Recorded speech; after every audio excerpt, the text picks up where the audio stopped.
Account current. ऐसा है कि आपकी एक बंदे से ट्रांजैक्शन हो रही है, माल खरीद बेच, पैसा लेना देना, इस तरह से ट्रांजैक्शन हो रही है, और आप एक पर्टिकुलर डेट को हिसाब क्लियर करना चाहते हैं कि उस दिन अपने लेने हैं तो ले लें, देने हैं तो दे दें, तो क्या अपना उससे इंटरेस्ट लेना बनेगा या देना बनेगा, वो ढूंढना है कि उस डेट को कितना लेना या देना बनता है। मान लो एक चीज बताओ, मैंने ड्यू ऑन, मान लो मैं यहां कहता हूं कि 5 जनवरी या 1 जनवरी, 1 जनवरी को पैसे लेने हैं मैंने किसी से, कितने, 10,000, जनवरी 21 की बात है, वो मुझे आके बाय बैंक दे गया, 1 फरवरी 21 को दे गया 7,000, ये मैंने उसको माल बेचा था टू सेल, जिसके पैसे, ड्यू डेट लिख ली मैंने, ड्यू डेट लिख ली कि 10,000 पे मैंने माल बेचा उसको, कब, 1 जनवरी। मैं 1 मिनट का उधार नहीं दे रहा, मतलब मैंने उसी दिन लेने हैं, 1 जनवरी को बेचा, 1 जनवरी को ही कितने पैसे लेने हैं मैंने, 1 जनवरी को ही मैंने उस आदमी से टू सेल करके 10,000 पे लेने हैं, और वो आदमी मुझे 7,000 पे कब देगा। अब मैं 31 मार्च को हिसाब करने बैठा उससे, 31 मार्च 21 को, तो मैंने उससे कितने पैसे लेने हैं बोलो, 3,000 ना, 3,000 रुपए लेने हैं, पर मैं साथ में क्या ले रहा हूं, लेट होने का इंटरेस्ट। हमारी सेटलमेंट की डेट क्या है, हम कब हिसाब करने बैठे हैं, हमारी सेटलमेंट की डेट है 31 मार्च, 31 मार्च को सेटलमेंट हो रही है ना, तो 31 मार्च हमारी सेटलमेंट की डेट है, हम 31 मार्च को हिसाब करने बैठे हैं। तो अगर मान लो मार्केट में कह रहा है इंटरेस्ट की रेट 12% पर annum चल रही हो, तो मैं इससे कितना इंटरेस्ट लूं, कितना इंटरेस्ट लूं, लगभग अगर एक रफ आइडिया देखें तो एक ऐसा तरीका है ना कि 10,000 कितने महीने आउटस्टैंडिंग चले, ड्यूरेशन कितने महीने आउटस्टैंडिंग चले ये 10,000, कौन सा महीना, सिर्फ जनवरी वाला, उसके बाद कितने रह गए, 3, क्योंकि 10 में से 7 आ गए, 3,000 कितने महीने चले, 2 महीने, 3 कहां चले, 10,000 पे पूरे जनवरी महीने का हो गया ब्याज, उसके बाद 7 दे दिए 1 फरवरी को, कितने रह गए, 3, 3,000 कब दे रहा है वो, 31 मार्च को, तो 2 महीने नहीं हो गए क्या ये फरवरी और मार्च वाले, यही है ना। तो आप इस पे इंटरेस्ट लगा लो, 10,000 पे 1 महीने का, 3,000 पे 2 महीने का इंटरेस्ट बनाना हो तो कितना बनेगा बनाना, 100 रुपए, और एट द रेट 12% पर annum बनाओ, 10,000 का 12%, 1200, 1 महीने का 100 रुपए, 3,000 पे 12%, 360 रुपए, और 2 महीने का कितना, 60 रुपए, टोटल इंटरेस्ट कितने रुपए बन जाएगा, 160, समझ आया। या कोई कहे प्रोडक्ट मेथड से बनाना चाहता है, प्रोडक्ट मेथड से कर लो, फिर क्या दिक्कत है, प्रोडक्ट से करोगे तो 10,000 कितने महीने चले हैं, 1 महीना, तो प्रोडक्ट कितना बन गया 10,000, 3,000 कितने महीने चले हैं, 2 महीने, कितना बन गया 6,000, 16,000 पे इंटरेस्ट की रेट कितनी है 12% पर annum, कितने महीने का लगा दो 1 मंथ, क्योंकि मंथ से मल्टीप्लिकेशन पहले हो चुकी है, कितना बना बोलो 160 ही बना, प्रोडक्ट मेथड से बना लो इंडिविजुअल, यही है ना। इसकी बजाय करंट क्या कहता है, मान लो ये बुक्स राम की बुक्स हैं, राम्स बुक्स, राम की बुक्स में पहले तो आपने अकाउंट बनाना है शाम का, शाम in account current with Ram. ध्यान देना जिसकी बुक्स हैं वो विद वाली पार्टी है, पार्टी किसकी बुक्स है, ये राम की, विद वाली पार्टी क्या है, ये राम जिसकी बुक्स हैं, और ये शाम का अकाउंट है, सिंपली बात करूं तो, जिसका नाम पहले पहले है ना शाम, एक्चुअल में एक तरह से सिंपल लैंग्वेज में लिखूं तो ये किसका अकाउंट है, आपको कीजिए सर वो तो नेचुरल ही है, जब राम की बुक्स है तो राम का अकाउंट थोड़ी बनेगा, राम की बुक्स में किसका बनेगा, शाम का। नाम ही थोड़ा अजीब है, लिखने का स्टाइल सीधा शाम अकाउंट ना लिख के, क्योंकि अकाउंट के अलावा भी बहुत सी चीजें लिखनी है, इसलिए इसका नाम क्या रख दिया, अकाउंट करंट। सबसे पहले जिसका अकाउंट है उसका नाम Sham in account current with Ram, with वाली पार्टी की बुक्स हैं कि राम के पास किसका अकाउंट है, ये शाम का, तो शाम को माल बेचा टू सेल 10,000, पैसे आगे बाय के साथ, इसकी बजाय मैं ऐसा कर लूं, यहां पे ड्यू पीरियड लिख लो, ड्यू पीरियड कितने महीने हैं।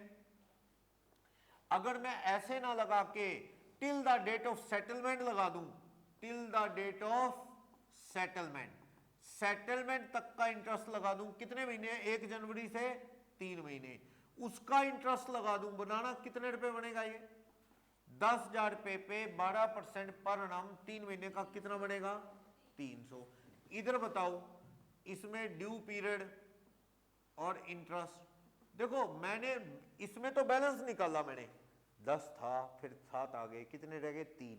इसमें मैं ऐसे नहीं करता, बैलेंस नहीं निकालता, क्योंकि टाइम ज्यादा वेस्ट होता है बैलेंस में। ये तो आपको तो इजी लगता है, 2 ही ट्रांजैक्शन थी, मान लो 15-20 एंट्री हो जाए तो उलझ जाओगे, हर डेट पे बैलेंस निकालना मुश्किल हो जाएगा। ये मेथड क्या करता है, बैलेंस नहीं निकालता, 1 जनवरी से 31 मार्च तक का ब्याज लगा देगा। देख लो, जनवरी से 31 मार्च 10,000 रुपए पे, जो आगे 1 फरवरी को, उस पे 1 फरवरी से 31 मार्च का ब्याज क्या कर देगा, क्रेडिट कट जाएगा, वो कट जाएगा। 10, आपको ये लग रहा है 10,000 रुपए क्यों लगा रहे हैं, आई भी तो है, उसका काट दूंगा ना। ये कब से कब तक का ब्याज है ये वाला, 1 जनवरी से 31 मार्च, जब पैसे आगे कब आए अपने पास, 1 फरवरी को, तो फरवरी से मार्च पे 7,000 रुपए पे जो ब्याज है वो काट देंगे, लगाना 7,000 रुपए पे, कितने महीने बने, 2 महीने, फरवरी और मार्च। कितना इंटरेस्ट है, 7,000 का 12% 2 महीने का, तो नेट कितना बना, 300 डेबिट 140 क्रेडिट, तो नेट कितना बना, 160। ब्याज लेना है या देना है, डेबिट है तो लेना है, लेने वाले पैसे पे लगा 300, जो नहीं लेने आगे उस पे लगा 160।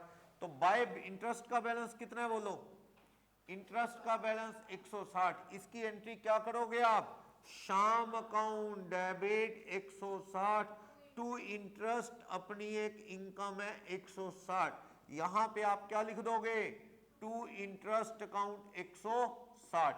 तो लेने वाले पैसे 10,160 हो गए, इधर भी कितना आना चाहिए, 10,160। तो यहां पे आप बाय बैंक करके कितने ले लेना, या बैलेंस लिख लो या ले लो, बस इस तरह से।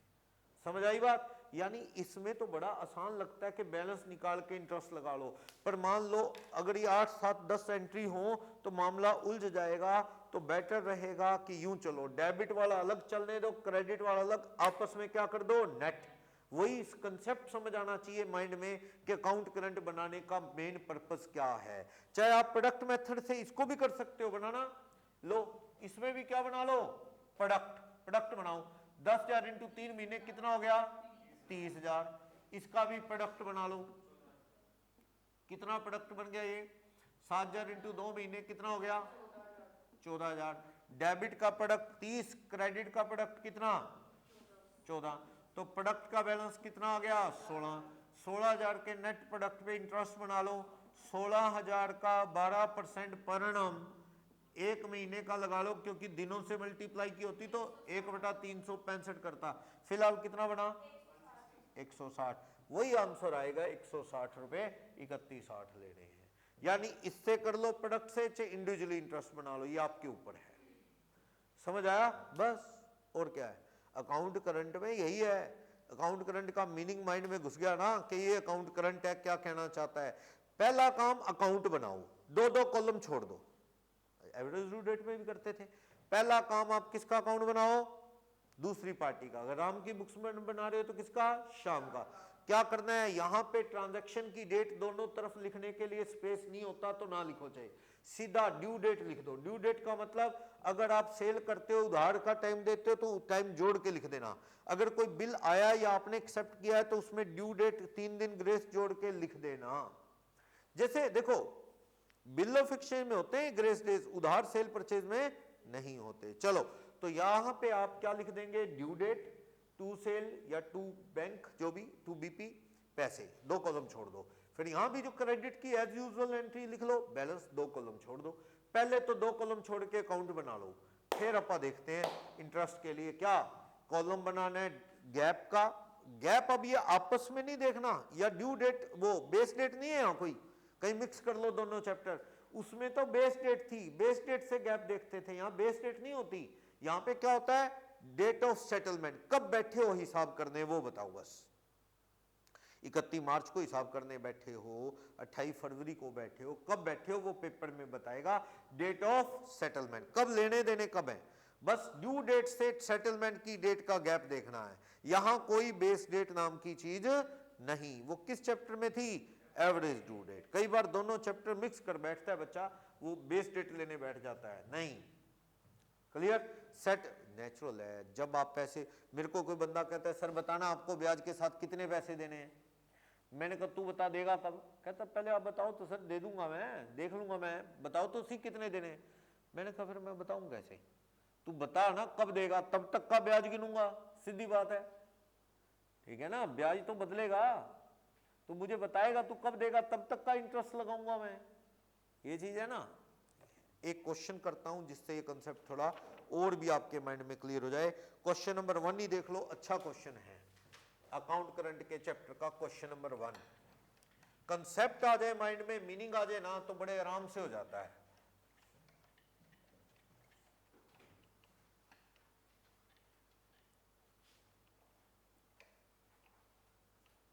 देखो क्वेश्चन नंबर 1 स्पीडली पढ़ता हूं।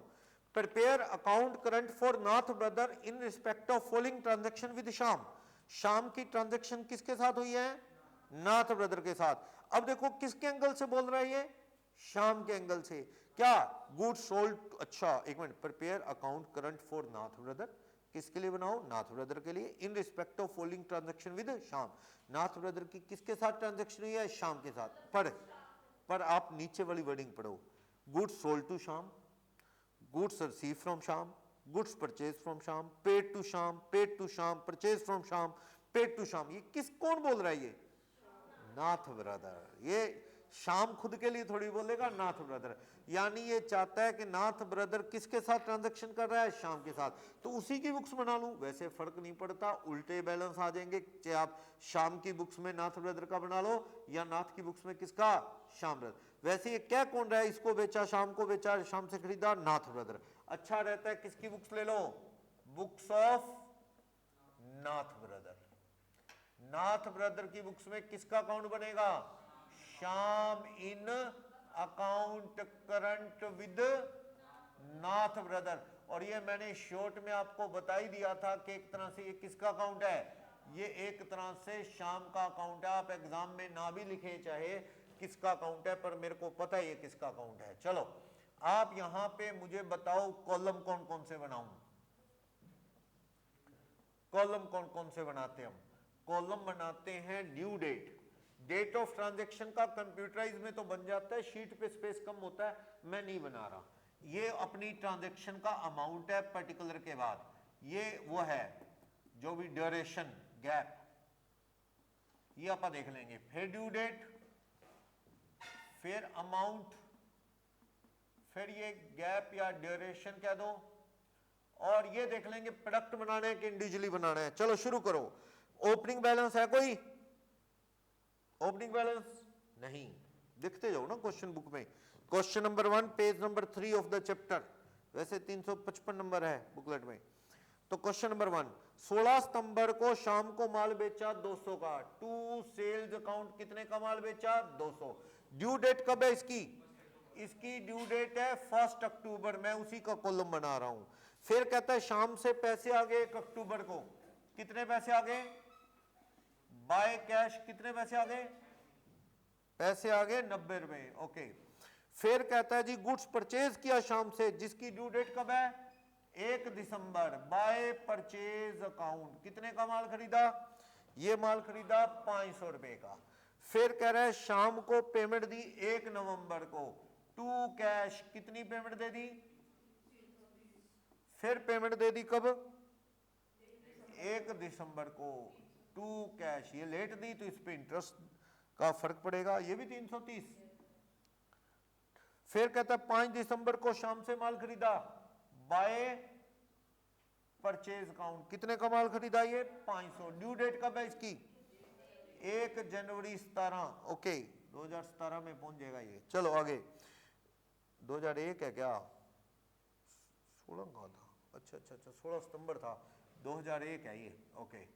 तो ये 2001 है, वो तो डेट थी 16 सितंबर, तो ये 2002 में पहुंच गया है। चलो क्या कहता है 1 जनवरी को, फिर कह रहा है अगले वाली पेमेंट फिर कब देनी है, बाय परचेज, ये भी कब देनी है 1 जनवरी 2002 को, कितने रुपए 200 रुपए, तो इकट्ठे ही कर देता है ये तो 700 की। चलो शाम को पैसे दे दिए कब 2002 1 जनवरी को पैसे दे दिए टू कैश अकाउंट, कितने रुपए, ये दे दिए 600 रुपए। फिर कह रहा है गुड सोल्ड टू शाम, जिसकी पेमेंट की ड्यू डेट कब है 1 फरवरी, टू सेल्स अकाउंट, कितने रुपए दे दिए 20। ये तो मैंने एक आम अकाउंट बना दिया, बस ट्रांजैक्शन की डेट की जगह मैंने कॉलम किसका बनाया, ड्यू डेट्स का, ताकि स्पेस नहीं है, नहीं तो एक कॉलम दोनों तरफ और बना लो डेट ऑफ ट्रांजैक्शन का, बुक में बना हुआ है, अपन ने नहीं बनाया। अब मुझे क्या करना है, मुझे सेटलमेंट की डेट बताओ, कब हिसाब करने चाहते हैं सेटलमेंट की डेट। नीचे बता रहा है 1 फरवरी 2002 को हिसाब करना चाहते हैं, इंटरेस्ट की रेट कितने परसेंट है 6% पर annum। आप इसको प्रोडक्ट मेथड से कर लो चाहे किससे कर लो, इंडिविजुअल इंटरेस्ट से, आपकी मर्जी, पर गैप ढूंढो। अब गैप जो है बराबर गैप है तो आप महीनों में चल सकते हो, नहीं तो डेज में। कई बार डेज और महीनों में क्या आ जाता है, थोड़ा सा कोई पैसों में फर्क आ जाता है, कोई दिक्कत नहीं, सही होगा। आप चाहो तो इसमें महीनों में कर सकते हो, पता क्यों, क्योंकि सारी डेट 1 नवंबर 1 जनवरी 1 फरवरी ऐसे है, ठीक है, तो महीनों में कर लोगे। बाकी डेज में करना हो तो भी, डेज में ज्यादा एक्यूरेसी होती है, कोई दिक्कत नहीं, आप जिसमें कर लो, वो थोड़ा बहुत 50 पैसे 1 रुपए का फर्क इंटरेस्ट में आ भी जाएगा तो कोई आफत नहीं आएगी, पर मैं डेज में कर रहा हूं ताकि डेज गिनने ही मुश्किल होते हैं स्टूडेंट को। गैप देखो 1 अक्टूबर से सेटलमेंट की डेट क्या है 1 फरवरी 2002 2001 से, अक्टूबर 1 नहीं गिननी, डेट ऑफ ट्रांजैक्शन नहीं गिनते, डेट ऑफ ड्यू या ट्रांजैक्शन नहीं गिनते, वो ना गिनो, 1 तारीख ना गिनो। आप क्या करो, अगले दिन 1 तारीख को दे दोगे तो ब्याज लगेगा, नहीं लगेगा ना, 1 तारीख को दे दोगे तो इंटरेस्ट नहीं लगता ना, 2 को दोगे तो 1 दिन का लगेगा। तो आप अक्टूबर के कितने दिन है 31 में से 1 छोड़ दिया 30, नवंबर के 30, जनवरी के, फरवरी का 1 लेना है, सेटलमेंट वाला लेना है, दिसंबर रह गया 31 जनवरी 31 फरवरी 123 दिन, डेज में ले लिया क्योंकि मंथ्स में तो बड़ा आसान है, मैंने डेज गिन के दिखा दिया आपको, ठीक है। और याद रखना अगर ये ओपनिंग बैलेंस होता ना, तो ओपनिंग जैसे मान लो ये बैलेंस होता 1 अक्टूबर को, to balance brought down opening, तो वो 1 अक्टूबर भी गिन लेता, क्योंकि वो बैलेंस आज कोई ट्रांजैक्शन की ड्यू डेट नहीं है, ये तो पुराना बैलेंस चला आ रहा है, तो वो गिनना है। वैसे जो ड्यू डेट ऑफ ट्रांजैक्शन है वो नहीं गिनते, जैसे अब मैंने छोड़ दिया, सेटलमेंट की डेट गिनते हैं। आगे गिनो, अब आप गिनो एक कैलकुलेटर पे 1 नवंबर से 1 फरवरी का गिनो, नवंबर के कितने लोगे आप 29, 1 दिन छोड़ देना, और दिसंबर के 31, जनवरी के 31, फरवरी का 1, 92 डेज। आगे गिनो, एक कैलकुलेटर पे दिसंबर की 1 छोड़ दो, 30 दिन दिसंबर के, 31 जनवरी और फरवरी का 1, आगे गिनो, 1 जनवरी से गिनो,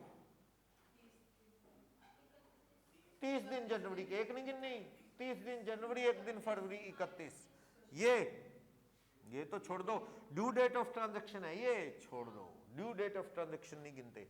ये सेम आ गया 123 दिन, ये 1 दिसंबर से गिनो कितने दिन बनेंगे 62 दिन गिन लो, 1 जनवरी से 30 और 1 31 दिन, और ये भी 31 दिन, सही है। अब आपकी मर्जी, प्रोडक्ट से करना है प्रोडक्ट से कर लो, इंडिविजुअली इंटरेस्ट बनाना है इंडिविजुअली, प्रोडक्ट से करना है तो प्रोडक्ट बनाना कितना बनेगा, प्रोडक्ट से करो तो इधर भी करना, प्रोडक्ट से ज्यादा सही रहता है, गलती नहीं होती, करना 200 इंटू 130, 24,600, ओके,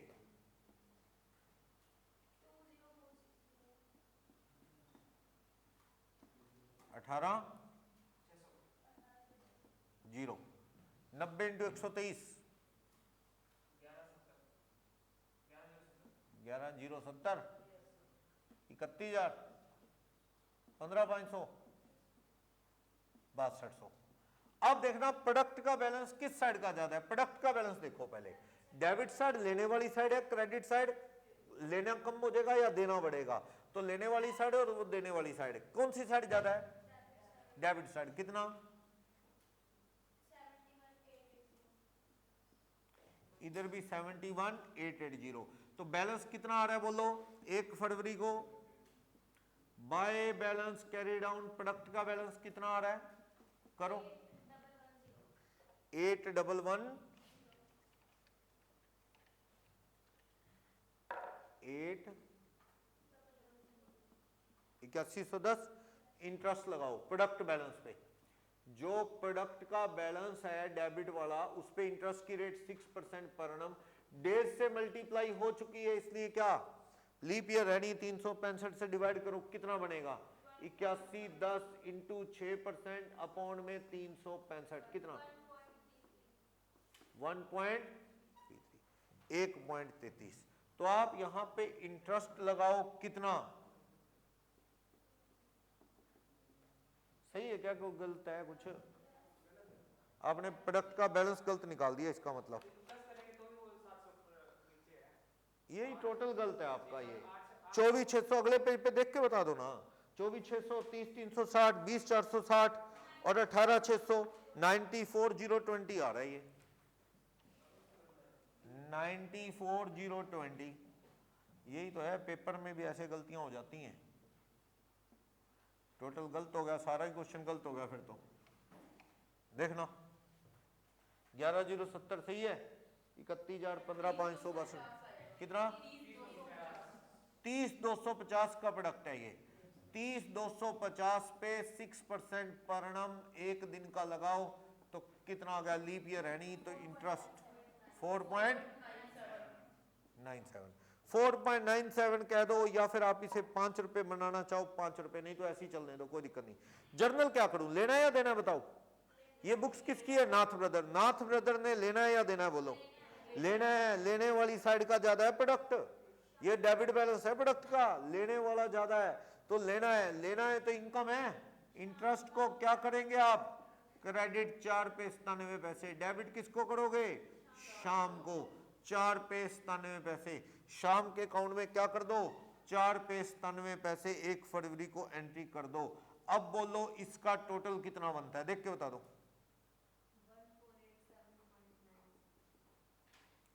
1487.97। कितने पैसे लेने हैं बोलो, देख के बताओ ना। नेक्स्ट पेज पे 194.97। किसी को भी डाउट? समझ आया? ये पेज नंबर 4 पे प्रोडक्ट मेथड से किया है, पेज नंबर 3 पे इंडिविजुअली गिनना। जो पेज नंबर 3 खोल लो, साथ साथ कैलकुलेटर चलाओ, 200 पे लगाओ। अगर मैं इंडिविजुअली इंटरेस्ट का कॉलम बनाऊं, यहां इंडिविजुअली इंटरेस्ट का कॉलम बनाऊं तो भी हो जाता अपना ये क्वेश्चन। इंडिविजुअली इंटरेस्ट का कॉलम बनाता तो थोड़ी मेहनत ज्यादा करनी पड़ती है, प्रोडक्ट में एक बार में काम खत्म हो जाता है, एक बार इंटरेस्ट गिनना पड़ता है। इसमें आपको क्या करना पड़ता? आपको इंडिविजुअली इंटरेस्ट का कॉलम बनाना पड़ता। लगाओ कैसे, देख के बताते जाओ। 200 पे 6% 12 रुपए इंटू 123 अपॉन में 365, 330 पे 6% 92 अपॉन में 365। देख के बताओ, जो है 4.99 सही है ना? चलो फिर वो नहीं तो फिर पैसों में फर्क आएगा। पेपर में आप जैसे करो राउंड फिगर में कर सकते हो, कोई दिक्कत नहीं। ये करना 330 पे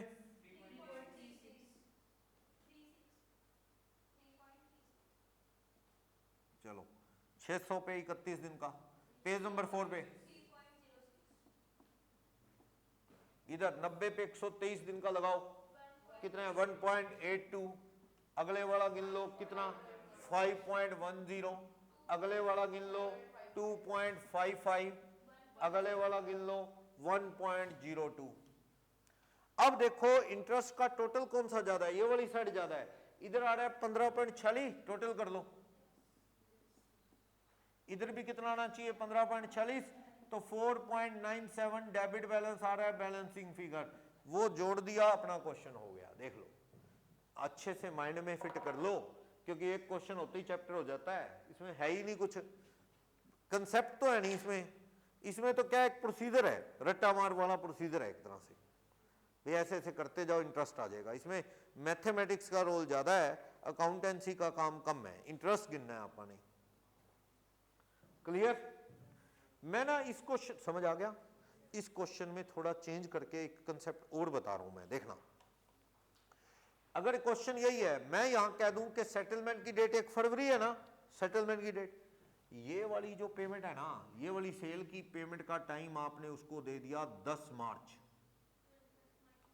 ये वाली पेमेंट का टाइम जो है बाय परचेज, इसका उसने आपको दे दिया 20 फरवरी। मैंने क्वेश्चन बदल दिया, अब आंसर ना मैच करना, मैंने क्वेश्चन ही बदल दिया।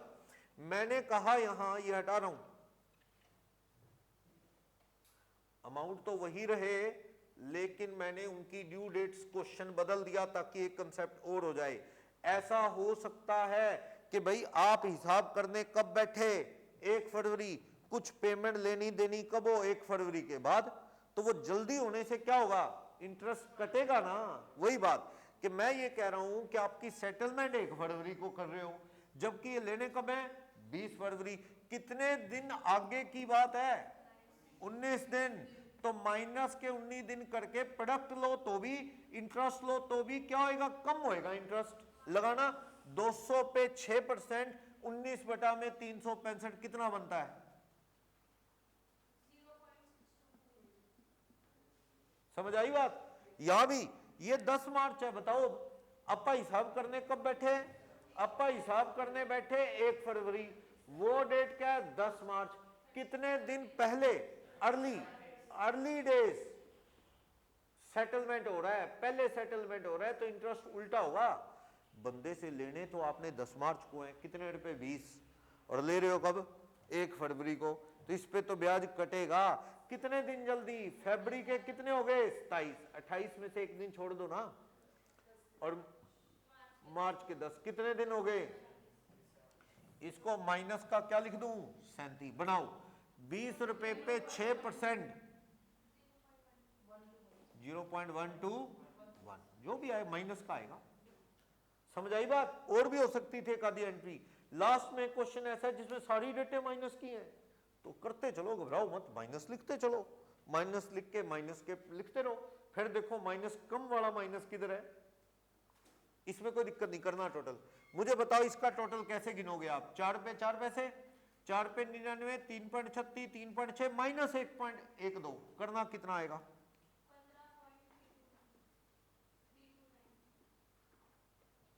15.329। ओके, इधर का टोटल ऐसे करना, 1.82, 5.10, 2.55 माइनस 0.624, जो आएगा फिर देखो 15.329 से कितना फर्क आ रहा है, बताओ बैलेंसिंग फिगर कितना आ रहा है। आप कंफ्यूज ना हो तो आप ना अलग अलग लगा लो, एक ही कैलकुलेटर पे एक बार में आंसर करो, किसी को माइनस प्लस करना उल्टा हो जाएगा, क्योंकि इसको तो माइनस करोगे आप इधर से, इसको प्लस करना पड़ेगा, तो कंफ्यूज हो जाओगे। आप इसको अलग अलग टोटल करो, कौन सी साइड ज्यादा है, पहले एक का लिख लो, ठीक है, इसका आप कैलकुलेटर पे कर लो, ये तीनों जोड़ो, माइनस ये एक फिगर आ जाएगी, उसको 15.329 में से माइनस कर दो, कितना आ गया, 6.48। अब डेबिट वाला बैलेंस है ये, तो 6.48 का आपको क्या लगाना पड़ेगा, इधर 6.48 का ब्याज लगाना पड़ेगा, तो ये कितना आ जाएगा बोलो, ये टोटल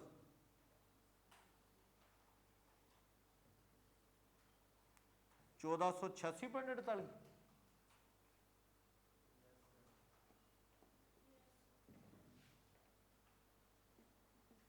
कितने पैसे लेने हैं अब आपने बता दो,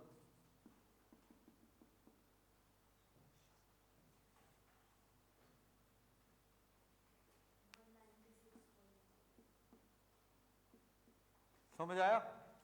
ये माइनस वाला चक्कर, इसको पुराने टाइम में रेड इंक इंटरेस्ट बोला करते थे, कि पहले ना मैनुअल होता था काम, तो वो क्या है, जब उल्टी साइड ड्यू डेट्स पहले सेटलमेंट कर रहे हो, तो उसको रेड पेन से लिख लेते थे ताकि याद रहे, होता है ना, अलग लिख लेते थे, तो इसका नाम पड़ गया red ink interest. Red ink से लिख लेते थे तो नाम पड़ गया रेड इंक इंटरेस्ट। कई बार 2 मार्क्स में पेपर में थ्योरी आ जाए, what do you mean by red ink interest, तो आप लिख लेना रेड इंक इंटरेस्ट क्या है। जैसे वो पुराने टाइम में कोई फॉरेन से मेहमान आता था तो उसके लिए कारपेट बिछा देते थे रेड, तो नाम पड़ गया रेड कारपेट वेलकम। अब रेड कारपेट वेलकम जरूरी नहीं रेड कारपेट हो, बस वो एक नाम बन गया अभी अच्छे वाला वेलकम, रेड कारपेट वेलकम, कोई चीज है ना, हर चीज का ऐसे नाम चल पड़ा आगे। अब ये देखो मोटर की पावर कैसे देखते हैं, हॉर्स पावर, हॉर्स छपा भी होता है, उसके जैसी ताकत, घोड़े जैसी हॉर्स पावर। अब वो क्या हुआ, एक बार किसी ने चलाया आगे वही चल पड़ा, हर चीज में क्या लिखा होता है, हॉर्स पावर इतने की मोटर है, 20 की 30 की, ये चल पड़ता है ट्रेंड कई बार, वैसे ही है रेड इंक इंटरेस्ट। वरना आजकल कंप्यूटराइजेशन में कहाँ रेड उसको करेगा कोई मतलब नहीं है उस चीज का, पर फिर भी ये उल्टे का मतलब पता लगा, अपनी लेने अपन 10 मार्च को ये वाले पैसे हिसाब करने बैठ गए 1 फरवरी, तो जल्दी हो गया ना, तो उल्टा इंटरेस्ट लेना नहीं, कटेगा लेने में से, इधर जो कटना था उल्टा जुड़ेगा, ये उल्टा है इस तरह। क्लियर। और इसको प्रोडक्ट से करना है तो भी 1 मिनट का काम है, प्रोडक्ट से करना है तो ये प्रोडक्ट तो वही, इसका प्रोडक्ट माइनस में आ जाएगा, कौन सी दिक्कत है, इसका प्रोडक्ट इधर माइनस में आ जाएगा, वैसे ही बैलेंस प्रोडक्ट का निकाल के कर लेना 1 दिन का इंटरेस्ट, सही है ना। बोलो कोई डाउट, समझ आया ये। तो ये क्वेश्चन नंबर 2, क्वेश्चन नंबर 3 बिल्कुल इसकी कॉपी है। लेकिन अब बैंक का क्वेश्चन आ रहा है, बैंक के अंदर थोड़ी सी कहानी अलग है, 2 ही तरह के क्वेश्चन है, एक तो ये और एक बैंक की पासबुक देखी है आपने कभी, देखिए कैसे होती है बैंक की पासबुक, एक पर्टिकुलर का कॉलम होता है, क्या लेफ्ट राइट होती है ऐसे ना, बैंक में बस पर्टिकुलर का एक कॉलम, उसी में टू, उसी में क्या बाय, अगर बैंक को पैसे आएंगे तो बैंक वहीं पे टू बाय करके देगा, तो भी इधर डेबिट क्रेडिट के कॉलम अलग, और एक कॉलम किसका होता है, बैलेंस का। बैंक का आपने पासबुक देखा हो, कभी भी नहीं देखा हो तो देख लेना, घर पे कोई ना कोई पासबुक या बैंक स्टेटमेंट आपकी पड़ी होगी, उसमें एक कॉलम कौन सा होता है, डेट, एक कॉलम किसका होता है, पर्टिकुलर्स, एक कॉलम होता है डेबिट अमाउंट, एक होता है क्रेडिट, और एक किसका होता है, बैलेंस। ये ऐसे होती है आपकी पासबुक, जैसे आपने बैंक में जमा करवाए या 1 जनवरी को ओपनिंग पड़ा है, तो bank opening balance brought down लिख लेगा, भाई इस बंदे का पैसा पड़ा है, बाय करके आपके अकाउंट में 10,000 रुपए क्रेडिट लिख देगा, बैलेंस भी आज का कितना है, 10,000 क्रेडिट। आपने 7 जनवरी को और जमा करवा दिए बैंक में कैश, मान लो 5,000 रुपए, तो बैंक यहां बैलेंस कितना लिख देगा, 15,000 क्रेडिट। आपने निकाल लिए 12 जनवरी को आपने निकाल लिए, तो बैंक राम का अकाउंट बना रहा है, कौन बना रहा है, बैंक की पासबुक है, तो बैंक की बुक्स में राम का अकाउंट कैसे है, वही तो पासबुक होती है। पासबुक में क्या देता है बैंक, कहता है हमारे रिकॉर्ड में तेरा जो अकाउंट है वो, क्लियर, बैंक बता रहा है भाई ये राम तू हमारे बुक्स में कैसा दिखता है, तुझे वो बता रहे हो, तू ऐसे दिख रहा है हमारी बुक्स में, ऐसे जैसे इसने निकाल ले तो बैंक टू कैश, बैंक से निकाल लिए या जैसे भी है, बैंक से मान लो 18,000 रुपए ले जाइए, 3,000 रुपए क्या हो जाएगा, अब डेबिट, ओवरड्राफ्ट हो गया, ऐसे समझ गए ना, ओवरड्राफ्ट हो गया ऐसे। तो बैंक स्टेटमेंट ऐसे, ये ऐसे क्यों बनती है, क्योंकि हर रोज का बैलेंस निकालना जरूरी है, बैंक ऐसे नहीं बना सकता, इसमें हर रोज का बैलेंस निकलता है ना, बैंक को ऐसे बनाना मजबूरी है, क्योंकि हर रोज का बैलेंस चाहिए, बंदे ने पैसे निकालने हो, बैलेंस ही ना होगा तो पता कैसे लगेगा कितने पड़े हैं बैंक में, ऐसा होगा ना। तो बैंक में तो हर रोज हर पेमेंट के बाद बैलेंस क्या होता है, अपडेट होता है, बंदे ने निकालने हो तो निकालेगा कैसे अगर बैलेंस अपडेट नहीं होगा। ध्यान से देख लो, पासबुक नहीं पता लगाओ तो क्वेश्चन नहीं समझ आएगा, ये वाला है तो बड़ा सिंपल, पासबुक ऐसे बनी होती है, ये सही है। चलो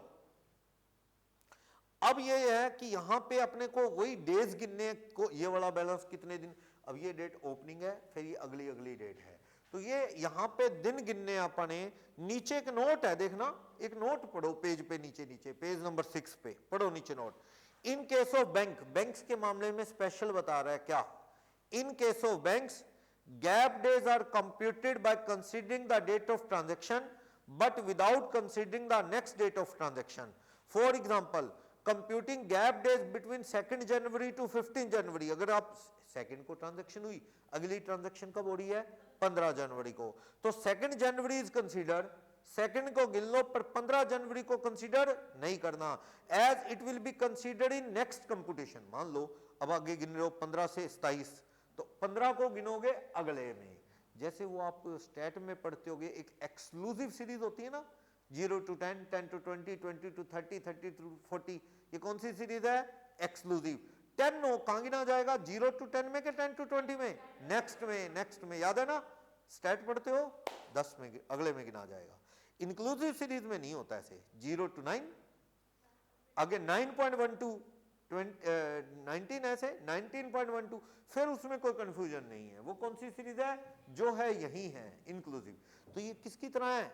एक्सक्लूसिव की तरह। चलो अगले में गिनेंगे 15 तारीख को, अब नहीं गिनेंगे क्योंकि नेक्स्ट कंपटीशन 15 जनवरी से 15 फरवरी गिनोगे तो वहां 15 जनवरी गिनोगे, 15 फरवरी नहीं। बट क्लोजिंग डेट को हमेशा गिनना है। क्यों? क्योंकि वो तो फिर रह ही जाएगी, अगले साल तो अगली डेट आ जाएगी। मैं कह रहा हूँ 31 दिसंबर लास्ट डेट है साल की, उसे गिनना है, क्योंकि वो तो अगली बार गिनी नहीं जाएगी ना, अगले साल तो अगला साल शुरू हो जाएगा 1 जनवरी। ठीक, ओपनिंग डेट को गिनना चाहिए, हाँ, वो ट्रांजैक्शन थोड़ी है, वो तो पीछे से बैलेंस आ रहा है। ये बैलेंस तो 10,000 रुपए कब से आ रहा है? पिछली दिसंबर से आ रहा है, तो ये डेट गिननी चाहिए। वैसे ट्रांजैक्शन 1 तारीख को कोई लेन देन होता तो वो डेट ना गिनते। बस ये बातें माइंड में रख लो। क्या? डेट ऑफ ट्रांजैक्शन नहीं गिननी, जो डेट ऑफ ट्रांजैक्शन गिनो, अगली डेट ऑफ ट्रांजैक्शन नहीं गिननी। ओपनिंग डेट गिननी है और कौन सी डेट गिननी है? Closing date. और ये बनाना कैसे है पासबुक? ऐसे, डेली का क्या निकाल रहा है? बैलेंस। ये चीजें आपके माइंड में आ गई तो समझो क्या है, ये चैप्टर का सेकंड पार्ट हमारा खत्म हो जाएगा। इसमें 2 ही तरह के एस्पेक्ट हैं। देखते हैं, एक क्वेश्चन पढ़ता हूं, थोड़ा बहुत कंफ्यूजन और क्लियर हो जाएगा दिन गिनने का। टेक्निकल कुछ भी नहीं, कुछ चीजों को क्रैम करना है दिमाग में और कुछ नहीं है। पासबुक कैसे बनती है ये आपको पता होना चाहिए, वैसे मैंने सैंपल दे दिया है पासबुक कैसे बनती है। क्वेश्चन नंबर 4 देखना, illustration 4, page number 6 of the chapter. 2 जनवरी 2005 को विनोद ने करंट अकाउंट इलाहाबाद बैंक में खुलवाया। एक बात बताओ, ये 2 जनवरी डेट ऑफ ट्रांजैक्शन है या ओपनिंग डेट है? ओपनिंग कहाँ है? ट्रांजैक्शन है, आपने ट्रांजैक्शन की है। वैसे डेट ऑफ ट्रांजैक्शन गिनते हैं, अगली नहीं गिनते हम, वो बात अलग है। ओपनिंग होती तो भी गिनता, ओपनिंग नहीं तो भी गिननी है। कौन सी नहीं गिननी? अगली डेट ऑफ ट्रांजैक्शन नहीं गिननी, गैप देखने के लिए। चलो, वैसे इसने नया अकाउंट खुलवाया, कहीं से पिछले साल से बैलेंस नहीं आ रहा। कितने पैसे जमा करवाए इसने बैंक में? 30,000 रुपए। बार बार और भी जमा करवाए, निकाले भी हैं। तो विनोद का अकाउंट बनाओ इलाहाबाद बैंक की बुक्स में। बुक्स किसकी है? देखो, बुक्स ऑफ इलाहाबाद बैंक।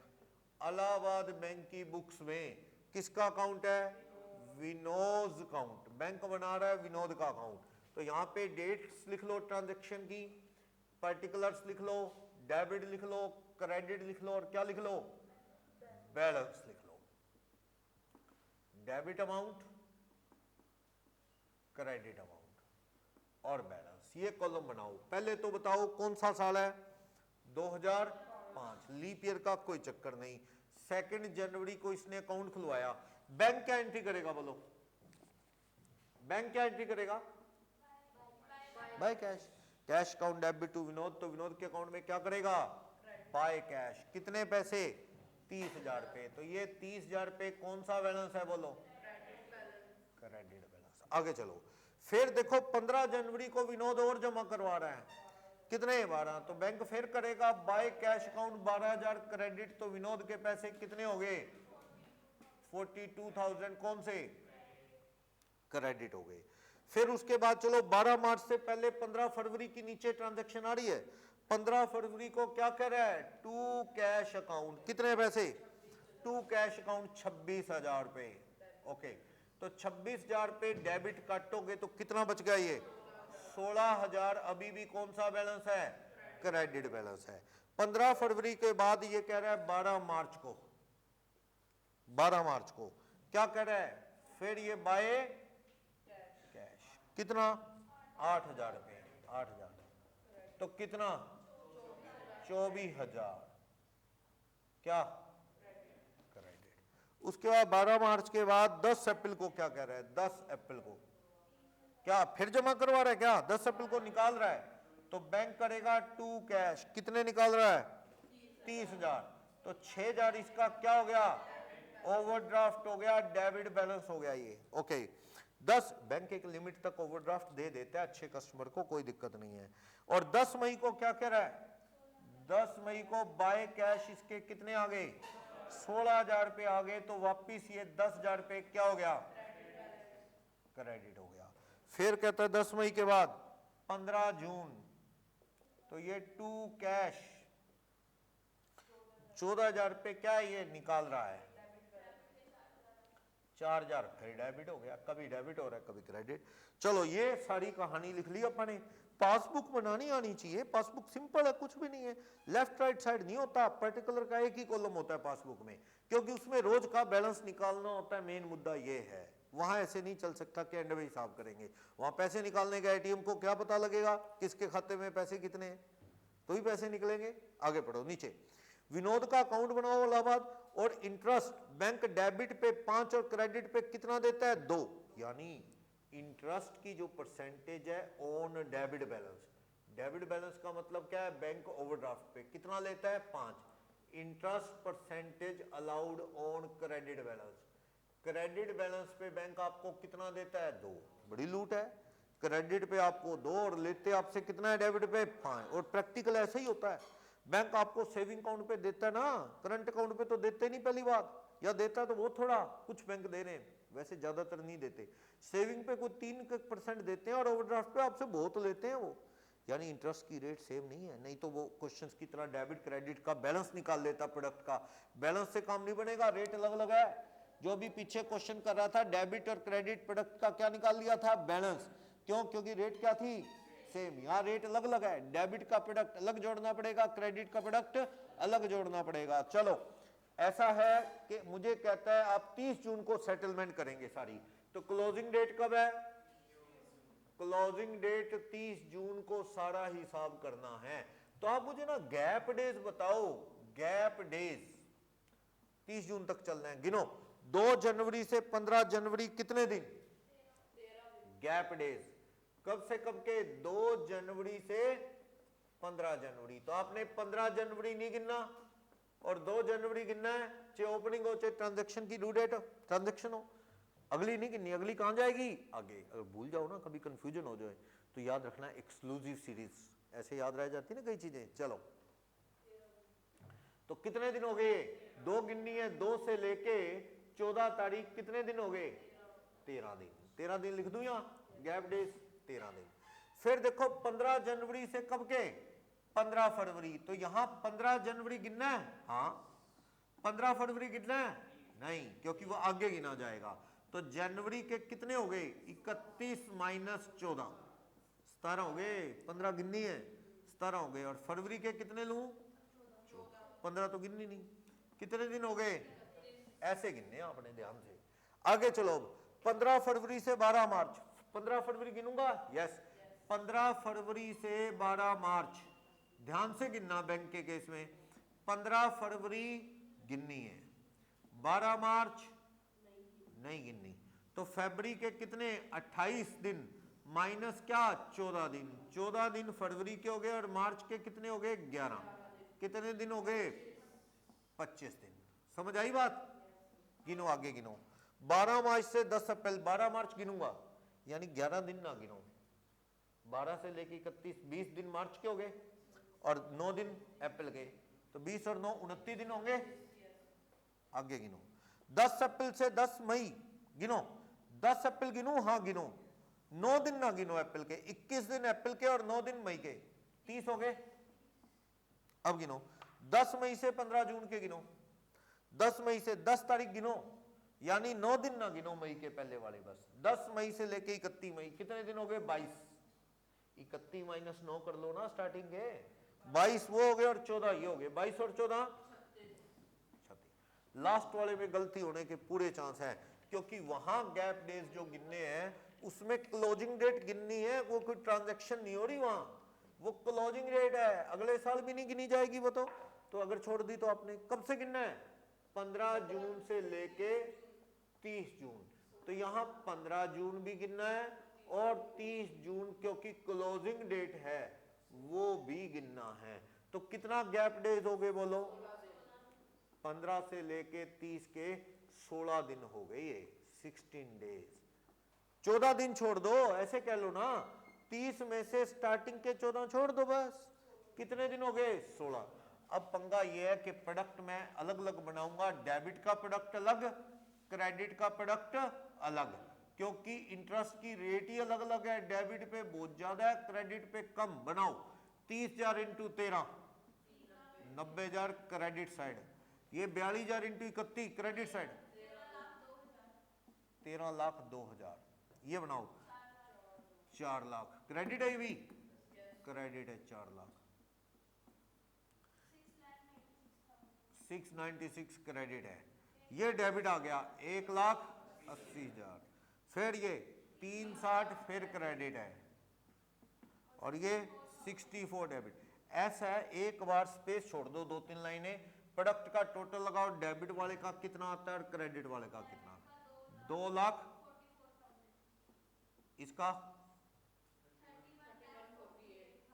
ऐसा है। अगर आम क्वेश्चन होता तो अपन इनका क्या निकाल लेते, बैलेंस, ये 31-48 क्रेडिट और ये 244 डेबिट, तो इसका डिफरेंस ले लेते बैलेंस, उस पे इंटरेस्ट कैसे लगाओगे, 2 लगाओगे कि 5 लगाओगे, इंटरेस्ट अलग अलग है ना, इस पे तो कितने परसेंट है, 5%, इस पे कितना देते हैं आपको, 2, बैंक आपसे लेता है डेबिट पे 5 और क्रेडिट पे देता कितने है, 2, कुछ ना लिखा जाए, एनुअल ही है, एनुअल इंटरेस्ट की रेट ही होती है बैंक की। चलो, तो आप यहां पे इंटरेस्ट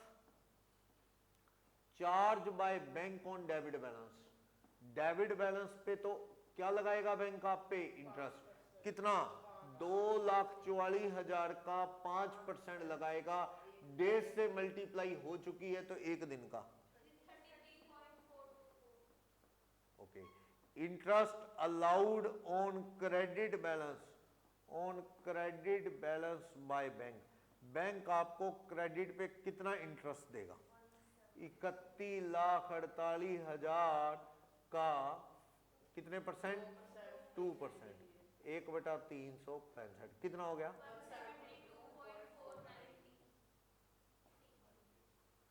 ये बैंक आपको दे रहा 172, ये आपसे ले रहा है, तो net interest allowed by bank, allowed यानी क्रेडिटेड बाय बैंक, बैंक आपको देने हैं उसने 172 रुपए 493 पैसे, लेने हैं 33.424, नेट करो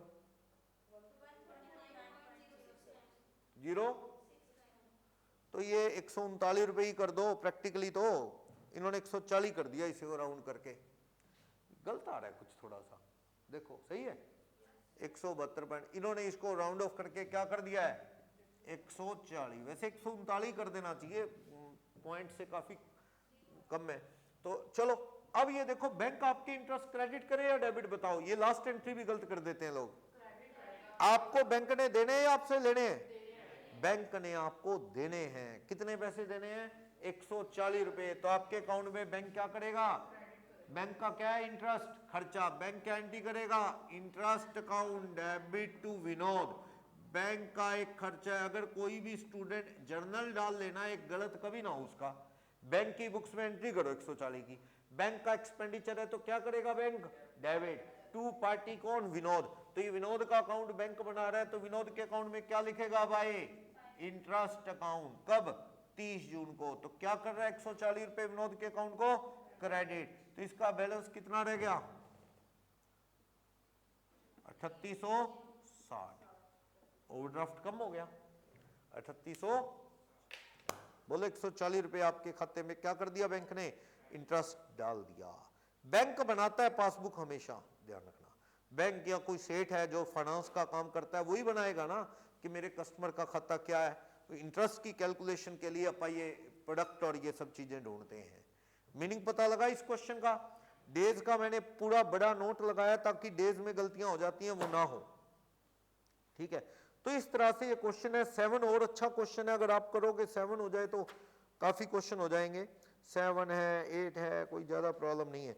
बैंक वाला 9th क्वेश्चन और है, 9th क्वेश्चन बैंक का ही है, सेम बिल्कुल कॉपीड क्वेश्चन है, ऐसा ही, ठीक है। 15 नंबर में सारी चीजें उल्टी चलती हैं, 15 नंबर क्वेश्चन में रिवर्स साइड ही आ रहे हैं सारे बैलेंस माइनस के, वो चक्कर है 15 नंबर में भाई, ड्यू डेट से ना हर चीज क्या उल्टा चल रही होती है, वो प्रॉब्लम आती है इसमें। करूं ये 15 नंबर, 15 नंबर में ही है ना दिक्कत, वो उल्टे वाली। चलो 15 नंबर देखते हैं। Question number 15 page number 11। तो चैप्टर खत्म बस ये। बाकी तो देखो क्वेश्चंस है, इजी क्वेश्चंस करते चले जाओगे आप।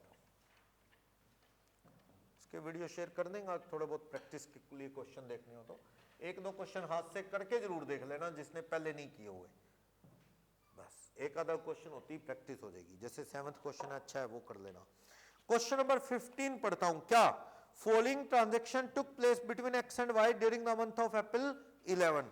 क्या amount payable by X to Y, किसने किसको देना बोलो? एक्स ने देना है वाई को, तो वाई ने लेने और एक्स ने देने। एक्स की बुक्स में क्रेडिटर वाई का अकाउंट बना लो या वाई की बुक्स में डेटर एक्स का अकाउंट बना लो, देख लेंगे। Amount acceptance of X to Y, अच्छा रिसीव हुई बिल बीपी। बीपी किसका? एक्स का। किसको मिला बीपी? वाई को। वाई के लिए बीआर है और एक्स के लिए क्या है? बीपी है। कहता है BR accepted by Y on 7th फरवरी is honoured on this due date. Bill की पेमेंट आ गई है। कोई पुराना बिल था 7 फरवरी, अब तो कब का बना रहे हैं? ये 1 अप्रैल से ट्रांजैक्शन है और ये 7 फरवरी का कोई बिल आज बंदे ने पेमेंट दे दी, तो क्या एक दूसरे के अकाउंट में एंट्री होगी? नहीं। मान लो मैंने राम को बिल दिया था, Ram debit to BP, entry होगी? आज मैं बीपी की पेमेंट दूंगा तो दोबारा राम अकाउंट में एंट्री होगी? नहीं। क्या एंट्री होगी? BP to cash.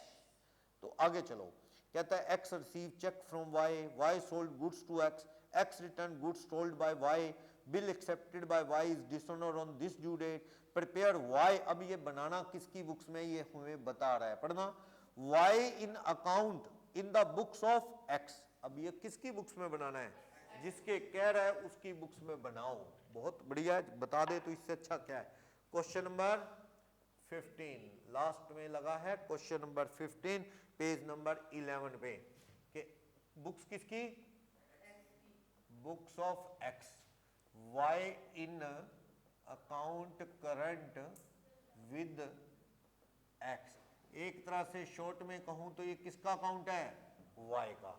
तो यहां पे कॉलम्स बनाओ, सारे कॉलम कौन कौन से कॉलम बनाओगे आप? बनाओ। डेट, पर्टिकुलर्स और अमाउंट, गैप और प्रोडक्ट या इंटरेस्ट का कॉलम, यही कॉलम बनाते हैं। ड्यू डेट, पर्टिकुलर, अमाउंट, ये गैप डेज का बना लो या मंथ, ज्यादातर डेज का तो चलेगा ही हर जगह। ड्यू डेट, पर्टिकुलर्स, अमाउंट और गैप डेज और प्रोडक्ट। चलो शुरू करो। Amount payable by X to Y, X ने देने हैं, किसकी बुक्स में बना रहा हूं? एक्स की बुक्स में। एक्स ने देने हैं तो किधर लिखूं? By balance brought down. गलती ना कर देना इसमें। एक्स ने किसको देने हैं? वाई को। तो एक्स की बुक्स में तो एक्स के लिए वाई क्या है? क्रेडिटर। कितने देने एक्स ने वाई को? 10,000 रुपए वाई को ओपनिंग में देने हैं 1/4/2011 को। चलो 7 अप्रैल को क्या कहता है? Receive acceptance of X to Y. Y को दी गई 2 बीपी आपके लिए दो। एक्स ने अपनी acceptance given to Y. Y को आपने अपनी एक्सेप्टेंस दे दी, कितने रुपए की? 5,000 रुपए की। लेकिन इसकी ड्यू डेट कब है? ड्यू डेट बताना। 7 अप्रैल ना लिखो, 2 महीने जोड़ के लिखो। 7 अप्रैल में 2 महीने जोड़ना, 7 अप्रैल में 7 अप्रैल से 7 मई, 7 जून, 3 दिन ग्रेस, 10 जून 2011। सही है? आगे चलो। कोई 10 अप्रैल को क्या हुआ? 10 अप्रैल 11 को कहता है कि बीआर था जो वाई ने एक्सेप्ट किया था 7 फरवरी 11 को, honour on this date. Y ने एक्सेप्ट किया था, उसकी क्या आ गई हमें? पेमेंट। बैंक या cash account debit to BR, हमें पेमेंट आ गई होगी उसकी पुराने बिल की, कितनी? 10। वाई के अकाउंट को दोबारा कम करूंगा क्या? पास्ट में क्या हुआ होगा? पास्ट की डेट कौन सी है? वो है 7 फरवरी 11। आपको वाई से बिल आया होगा तो एंट्री क्या होगी? BR account debit to Y. 10,000 का बिल आया होगा तो वाई का अकाउंट कट हुआ होगा और दोबारा काट दूं? पेमेंट एक है, 2 बार खाता काट दूंगा क्या? समझना? ये एंट्री यहां नहीं आने वाली। जब बिल आया था तो एंट्री हुई होगी B R account debit to Y, आज उसकी पेमेंट आ गई तो बैंक टू बी आर, बात खत्म। उसकी कोई आज दोबारा एंट्री थोड़ी होगी वाई में, कंफ्यूज करने के लिए दे रखी, इसकी कोई एंट्री आज दूसरे बंदे के अकाउंट में नहीं होनी। समझ आई बात? आगे चलो, कहता क्या, एक्स ने वाई को माल बेचा, एक्स ने बेचा, एक्स की बुक्स हैं, तो क्या आएगा to sales account. Due date दे रखी है मुझे 10 मई 2011, कितने का माल बेचा? 15,000 का। आगे चलो, कहता है एक्स को रिसीव हुआ चेक फ्रॉम वाई 12 अप्रैल को मिला, पर किस काम का? उस पे डेट कौन सी लिखी हुई है? 15 मई। तो 15 मई से पहले पैसे आएंगे नहीं ना, तो हमें तो पैसे आए कब मानो? 15 मई को मानो, क्योंकि मैं आपको चेक दे दूं जिसपे 2022 की डेट है, तो 2022 से पहले कैश हो जाएगा वो? नहीं। तो आप मेरे से पैसे आए कब मानोगे? 22 में ही मानोगे। तो आप यहां पे इसकी पेमेंट आई, क्या कह रहा है, एक्स को चेक मिला वाई से, तो बाय बैंक तो करो, पर इस पे डेट कौन सी लिखना? कब आए मानना ये पैसे? 15 मई 2011 को। कितने? 7500 रुपए। आगे चलो, वाई ने माल बेचा किसको? एक्स को। वाई ने बेचा, अच्छा ध्यान देना, Y sold goods to X है, तो एक्स के लिए क्या है ये? By purchase account. इसकी ड्यू डेट क्या है? 15/5/2011। कितने रुपए? 6000 रुपए। आगे चलो, कहता है X return goods sold by Y, X ने माल वापस कर दिया, X return goods sold by Y, X ने माल वापस कर दिया जो 15/4/11 वाला। तो ड्यू डेट जो है इधर भी वही आएगी, टू परचेज रिटर्न। जो ब्याज लगना था वो कब से लगना है? ड्यू डेट से। वही ड्यू डेट ही कैंसिल करोगे आप। एक बात बताओ, मैंने आपसे माल खरीदा लाख रुपए का जनरली, जिसकी पेमेंट मैंने कब देनी है? 15 मई को। 15 मई को परचेज आ गई, ब्याज 15 मई के हिसाब से लगे, पर मैं वो माल आपको क्या है, पेमेंट तो 15 मई को होनी थी, पर मैं आपको अगर वो 28 अप्रैल को ही वापस कर दूं माल, क्या यहां 28 अप्रैल लिखी जाएगी? फिर तो फ्री का ब्याज बन जाएगा। वो डेट 15 मई और यहां 28 मई, फिर तो ब्याज बन जाएगा। नहीं ब्याज बनना चाहिए ना, ट्रांजैक्शन कैंसिल होगी। बस मैंने लाख रुपए का माल खरीदा, आपको वापस कर दिया, लेना देना जीरो हो गया, उस पर इंटरेस्ट लगना चाहिए? नहीं। तो जब ये अपन ने माल खरीदा, इसकी पेमेंट की ड्यू डेट क्या है? 15 मई। यही माल मैं वापस कर दूंगा, पूरा वापस कर दूं, मान लो 6000 का पूरा, बस खत्म एंट्री। इसके ऊपर कोई ब्याज लगना ही नहीं चाहिए, 15 मई ही लिखो यहां पे। लेकिन पूरा नहीं वापस किया, कितना वापस किया? 1000 रुपए, इसलिए यहां पे अमाउंट 6 नहीं 1000। ड्यू डेट वही लिखनी पड़ेगी, नहीं तो फ्री का ब्याज बन जाएगा ऐसी। आगे चलो, नेक्स्ट कहता है bill accepted by Y is dishonour on this due date. अच्छा, वाई ने बिल क्या किया था? एक्सेप्ट, वो क्या हो गया? डिसऑनर। वाई ने बिल एक्सेप्ट किया था, अब यहां तो कोई बिल है नहीं, इसका मतलब पास्ट का कोई बिल है, पास्ट का कोई बिल डिसऑनर ना हो, क्योंकि यहां तो कोई बिल आया ही नहीं। ये बिल डिसऑनर हुआ है, 20 अप्रैल को 5000 रुपए लेने पड़ेंगे। 20 अप्रैल को कोई पुराना बिल क्या हुआ है? डिसऑनर हुआ है। आप एंट्री क्या करोगे? बी आर जो सेट था वो credit Y to B R account, यानी बिल वाइज बिल डिसऑनर। कोई पुराना बिल होगा, पता नहीं कब का एक्सेप्ट किया हुआ था, वो आज क्या हो गया? डिसऑनर। कितने का? अब मुझे बताओ हिसाब करने कब बैठे? 1 अप्रैल को। 1 अप्रैल सेटलमेंट की डेट कब है? सेटलमेंट की डेट है 1 अप्रैल 2011।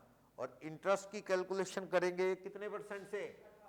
18% पर annum। ध्यान से अब मुझे मेन क्वेश्चन की ओर चलना है।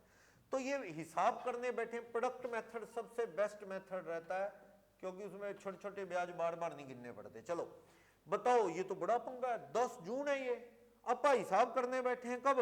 1 अप्रैल। उल्टा चलना है अपने को, 10 क्या है वो? जून। 10 जून 11 से उल्टा चलना है, 1 अप्रैल को सेटलमेंट करना चाहते हैं। कितने दिन जल्दी हो गए? करो करो करो, मई पूरा, जून के कितने दिन हो गए? 10। मई के कितने हो गए? 31। अप्रैल के कितने हो गए? अप्रैल के 29, 70 दिन। समझ आया? 29 दिन जल्दी हो गए अप्रैल के, 31 दिन मई के, 10 दिन जून के, कितने दिन हो गए 70, और वो भी माइनस के लिख दूं। माइनस क्यों लिखा समझ आया? सेटलमेंट जल्दी 10 मई है, बनाओ 10 मई है, 10 मई 11, और अपा 1 अप्रैल तक चल रहे हैं, उल्टा चल रहे हैं, तो 10 मई है ये, 10 मई, तो मई के कितने 10 और अप्रैल के कितने 29, तो कितने दिन जल्दी चल रहे हैं 39 डेज। ये भी जल्दी है 15 दिन मई के, 15 दिन मई के और 29 दिन वो, 29 और 15 कितने हो गए 5 दिन का फर्क है। 20 अप्रैल है तो 19 दिन जल्दी, देख लो अपने को चलना है 20/4/11 से 1 अप्रैल उल्टा चलना है 2011 तक, कितने दिन हो गए ये 19 डेज अर्ली है ये सेटलमेंट, 19 दिन जल्दी हिसाब कर रहे हैं हम। लेने तो पैसे 20 अप्रैल को था, ले रहे हैं कब 1 अप्रैल को, तो 19 दिन जल्दी ले रहे हैं। इधर भी करो, ये तो 1 अप्रैल है, कोई दिक्कत नहीं है, ड्यू डेट अप्रैल है और हिसाब भी कब कर रहे हैं 1 अप्रैल को ही कर रहे हैं, ये 0। 15 मई ये तो आ ही चुका है, 15 मई ये रहा, कितने दिन 44 दिन, ये करो 15 मई ये भी 44 दिन। तो अब करो मल्टीप्लाई, सॉरी उल्टे हैं, अगर मैं इंडिविजुअली इंटरेस्ट बनाऊं तो इंडिविजुअली इंटरेस्ट बना लो, प्रोडक्ट बनाना है तो प्रोडक्ट बना लो, ज्यादा बेटर क्या रहेगा प्रोडक्ट लगाओ। 5000 इंटू 70 3,50,000 माइनस का, ये 585 माइनस का, ये 44,000 माइनस का, ये 95,000 माइनस का, कौन सा ये करो 75 इंटू 44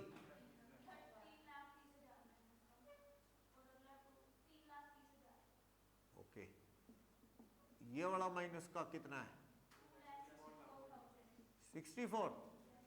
देखो अब माइनस में भी कंपटीशन छिड़ा है, कौन सा माइनस ज्यादा है, जो माइनस कम है वो बड़ा फिगर है, मुझे बड़ा फिगर देखना है, कौन सी साइड ज्यादा है, तो जिसमें माइनस कम है वो साइड ज्यादा है ना, माइनस में तो यही होगा। तो आप यहां पे ये देखो कि कौन सी साइड में फिगर माइनस की कम है, इधर तो माइनस जो है लाखों में पहुंच गया, 585 3.5, ये तो 10 लाख पार कर गया लगभग, और ये वाला क्या है कम है, तो बड़ी फिगर कौन सी है बोलो, क्रेडिट साइड फिगर ज्यादा है, बैलेंसिंग फिगर निकालना है तो ये साइड ज्यादा है, कितना है माइनस का बोलो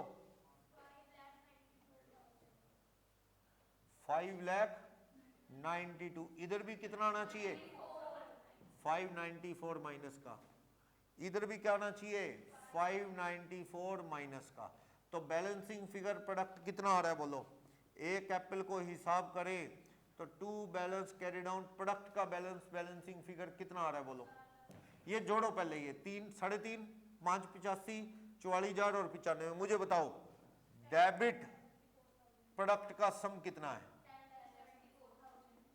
10,74,000 माइनस का, और जो क्रेडिट प्रोडक्ट है उसका सम कितना है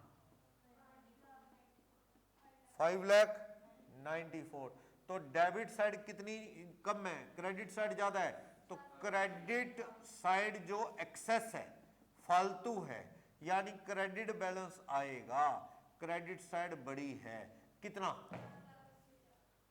हाँ जी दोनों माइनस है तो 4,80,000 डिफरेंस है, ये 480 जोड़ ना देना, जुड़ता तो तब जब एक साइड प्लस और एक साइड माइनस होता तो जुड़ता, दोनों माइनस के हैं पर ये माइनस ज्यादा है तो फर्क कितना आ गया 480, 480 प्लस का लिख दूं तो ये भी 594 माइनस का रह जाएगा ना, ये बड़े ध्यान से करना है, ये नहीं होता माइनस प्लस, कई तो लोग इन दोनों को जोड़ के ना टोटल डिफरेंस 10,74,000 और 5,94,000 इसे जोड़ के बना देते हैं 15 लाख समथिंग, गलत हो जाएगा, ये चीज ध्यान रखनी है।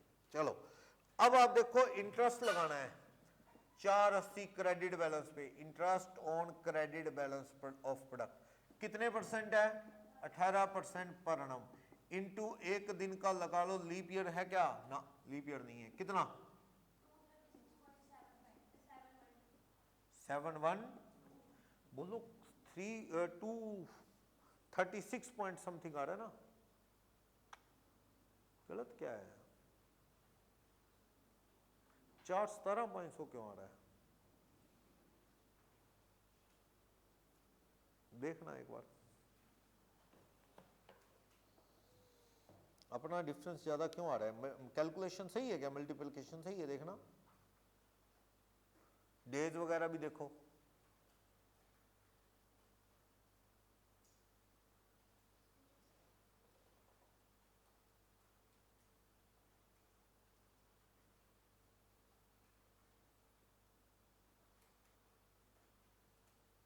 मुझे तो सही लग रहा है।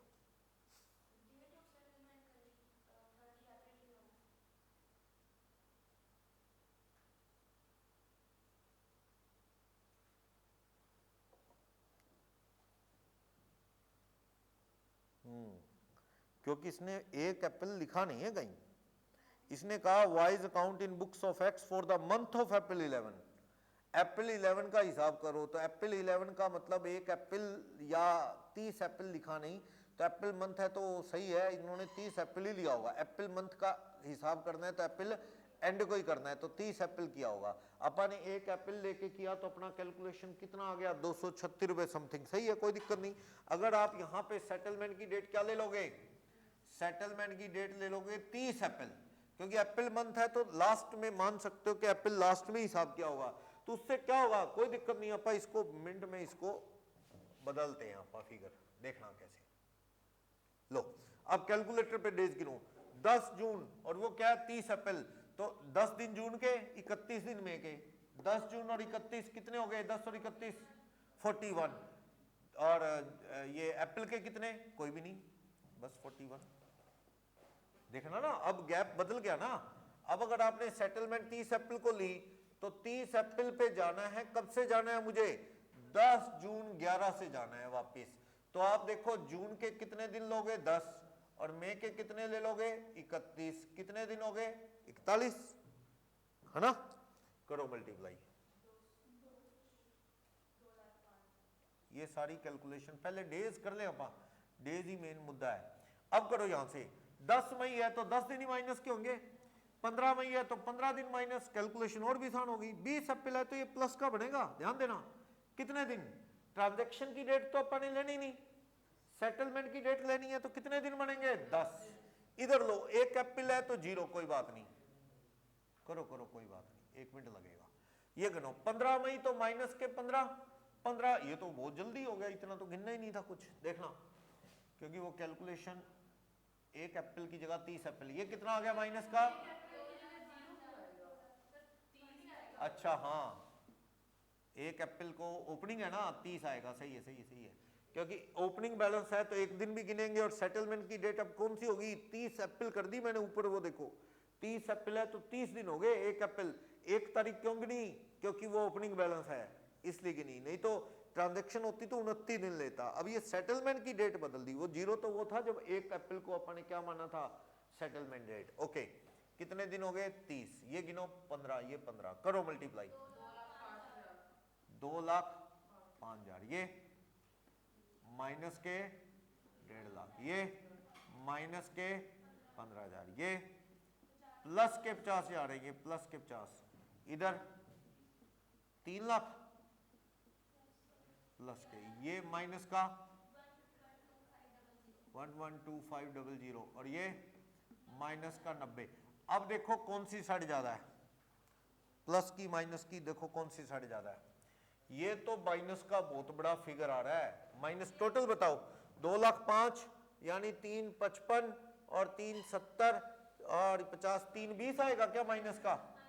3,20, और इसका टोटल करो 3 लाख प्लस का, ये तो प्लस का ही आ रहा है। क्यों? ये 3 लाख नहीं है, 3 लाख, ये एक 12 पॉइंट ही बोला आपने, और ये 90 तो प्लस की आएगी, तो ये तो प्लस का आ रहा है। ये तो 97,500 प्लस का है, उधर माइनस का है, तो ये डिफरेंस कौन सा आ गया? क्रेडिट साइड जोड़ना पड़ेगा अब। ये माइनस, ये प्लस, 4,17,500, तो ये फिगर का डिफरेंस आएगा जो, ये कितना आएगा? 4,17,500। तो ये कौन सा बैलेंस है? ये प्रोडक्ट का debit balance, sorry credit balance है 4,17,500। लगाओ उस पे इंटरेस्ट 1 दिन का, करो करो। यानी 206 ही कर दूं राउंड ऑफ करके इंटरेस्ट राउंड करके मैं 206 कर देता हूं। जर्नल बनाओ, लेना है या देना है? देना है, ध्यान देना, देना है। क्रेडिट साइड ज्यादा है यानी वाई को देना है, तो इंटरेस्ट हमारा क्या है? खर्चा। Interest account debit to Y. ये एंट्री भी बड़े लोग गलत कर बैठते हैं, वो समझ नहीं आता उनको किस साइड करें।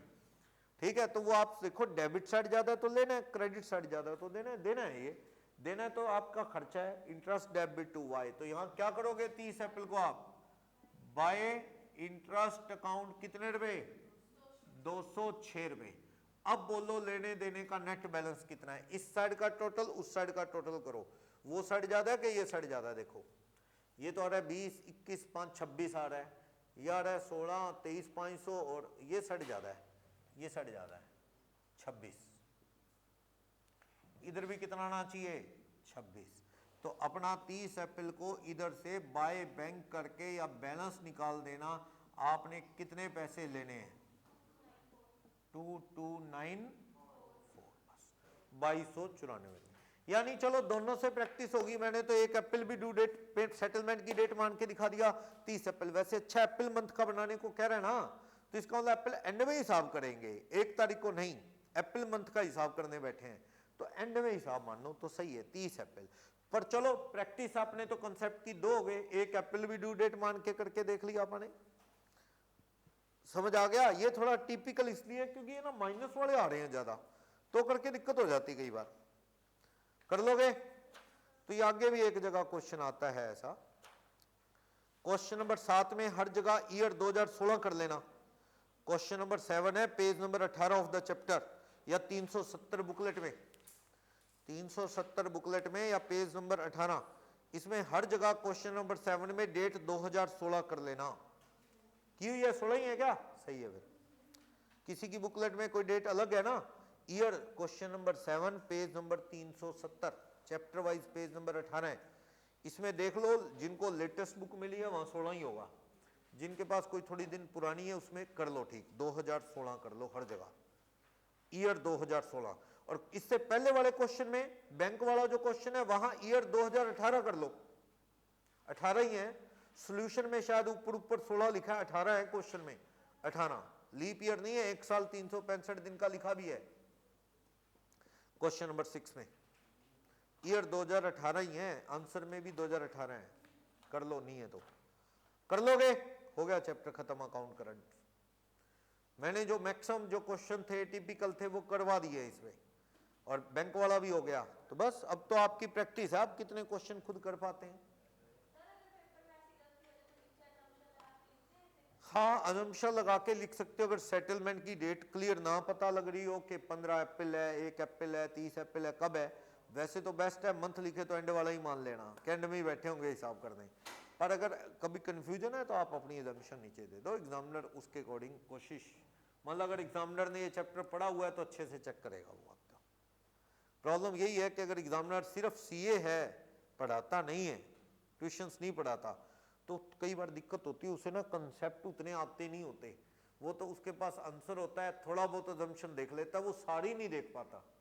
ये वैसे आप तो अपना मान के चलो एग्जामिनर सही है, पढ़ाने पढ़ने वाला ही है, तो आप ये मान के ही अजम्पशन दे के करें ऐसा।